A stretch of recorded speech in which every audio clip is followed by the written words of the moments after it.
welcome to Bios3 Raw TV. First of all, let me apologize to you guys. I had actually made this video once before, and I must have deleted it before I put it on the computer because I put it on my phone and it hadn't got it up yet on the website. So this is the part 2 of the Tom Platz series, Muscle Building Secrets. Just want to let you guys know again that we have some dates coming up. Let's see, there's the first one I think would actually be the Arnold in March that we're going to go up to. We'll be floating around there and stopping by like the different booths of the other YouTubers and stuff. Then next up is May. We got FitCon, which is over. Oh no, it's April 1st. We got April.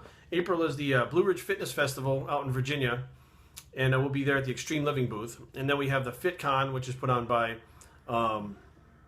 Big J Extreme and Mark Lobliner, which has a bodybuilding show attached to it now. I think it's a pro qualifier. And then as of right now, we'll be at the Sean Ray Classic in Maryland, August 16th. And that's at the end of the summer, obviously, which is, it turns out to be a great show. It was even really good last year, and it was, better last year than it was the year before. So it's progressing, getting bigger and better. And that was the show that I did last year, my last one that I almost didn't do. So we'll see you guys there.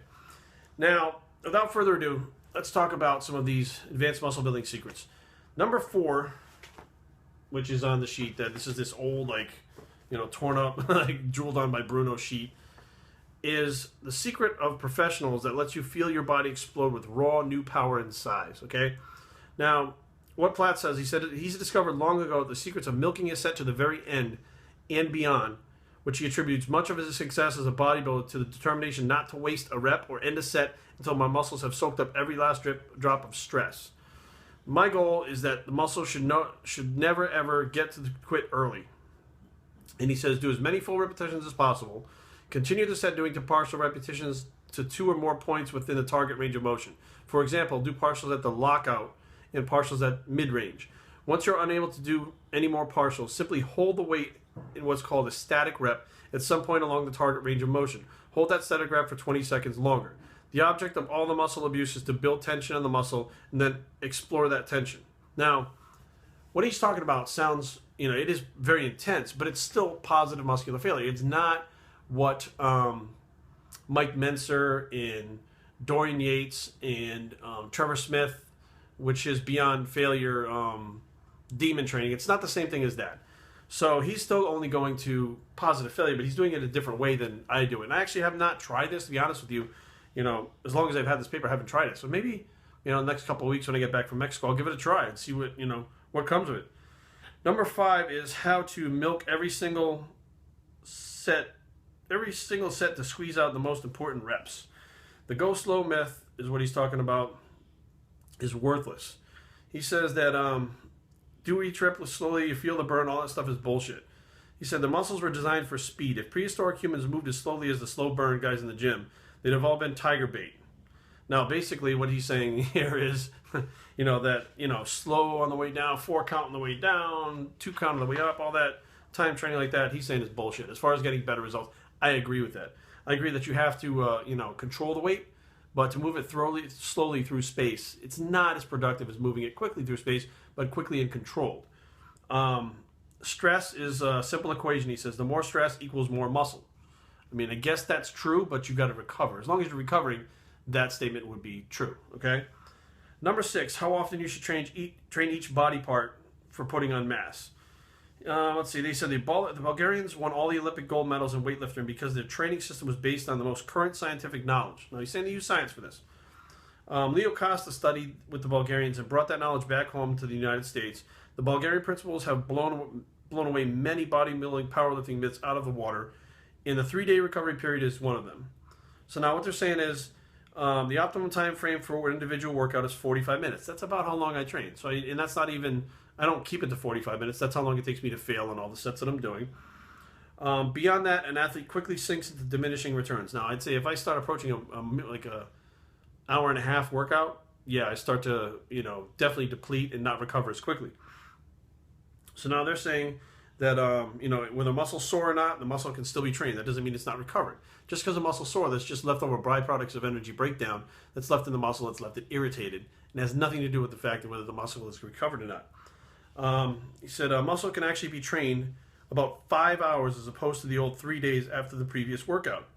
And he said now bodybuilders know that they can take full advantage of that, which, you know, if you're, I guess you could train multiple times a day if you wanted. I mean, I've tried it. It takes a lot of time and energy, but you can train every body part every day, which is a program that right now this week is which I'm doing before I go to Mexico, and I'll take some time off while I'm in Mexico and recover.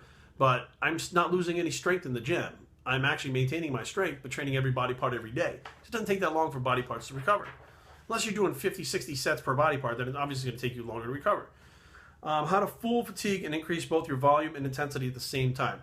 Now this one's a good one. So what they say to do this one is jump exercises or jump sets. So let's say you had bench press and pull-ups. Now, you do a set of bench presses to failure, okay? When you're done with that, you let your heart rate come down a little bit.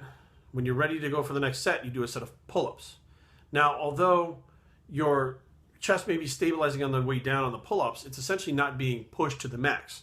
However, you're still stimulating your metabolism like you would if you're doing the next set. It is still recovering. They call it active recovery. It's recovering while you're active. You get down from the pull-ups, set of failure, rest until your heart rate comes down, you go in for the set of benches. So you do that back and forth. And now those are not called supersets because you're not going 1, 1, 1, 1, 1, back and forth, back and forth. You're actually resting between each set so that you can get a maximum set out of your next set, whether it's back or chest. So let's say you're doing 3 sets of chest, 3 sets of back. So you do a set of chest, 10 to 12 reps, you fail, rack the weight, rest. Set of pull-ups, 10 to 12, fail, rest. Back to bench press, 10 to 12 reps, fail, rest. So you go back and forth. And they call those jump sets. It's allowing one muscle to recover, even though it's still active, while the other one is being worked. Okay, and now what happens is, because you have increased time for the muscle to rest, it's going to be stronger for your next set. You'll be able to push a little bit harder. Now, there's definitely, you know, if you're using big body parts and you're going back and forth like you do, you know, the easiest way to do it, I would think, for legs is do like leg extensions, rest, leg curls, rest. Leg extensions, rest, leg curls, rest. Because the other compound movements like squats and leg presses, obviously it's hitting all those muscles at one time, so there's really no way to do that. So you have to be aware that, you know, it applies in certain ways it doesn't. You just have to figure out and be logical about what's going on. So those were the last, you know, of the 7 muscle building secrets that Tom Platz had. Now the next one that we're going to have up is the special extra bonus. And I might as well, what was this time on? All right, so you know what I'm going to do? I'm just going to head and hold this up. Let me shut this off. I got a message. And what I'm going to do is just hold this up, let you guys put a screenshot on it. You can pause it, take a screenshot of what it says. Okay? So that way I don't have to talk about it. You guys can just plug it in and go. So we don't have to make a whole nother video about it. So go ahead and pause now. You either write this down, take a screenshot of it, email it to yourself, print it out, whatever you got to do. So that you guys also have the bench press routine. Now what I'm going to do is I also have some packets like these of the newsletters from Leo Costa and Tom Platz and I think Russ Thorne, I think was his name. He was the other guy involved with Big Beyond Belief. I signed up for their newsletters. It was getting them monthly, and it talks about keto diets, the anabolic diet, different workouts for different body parts. I'm going to dig those out because I still have those somewhere. And we'll do a continuing series on these muscle building secrets. This is the Tom Platz version. We'll have the Optimum Training Systems version coming up soon. For now, I'm off to Mexico in a few days. bioctraining@gmail.com. Leave comments down below, but don't fight because it's just not nice. www.bioctraining.com is the blog, and where the Tom Platz secret bicep, and now the secrets are out. We're out.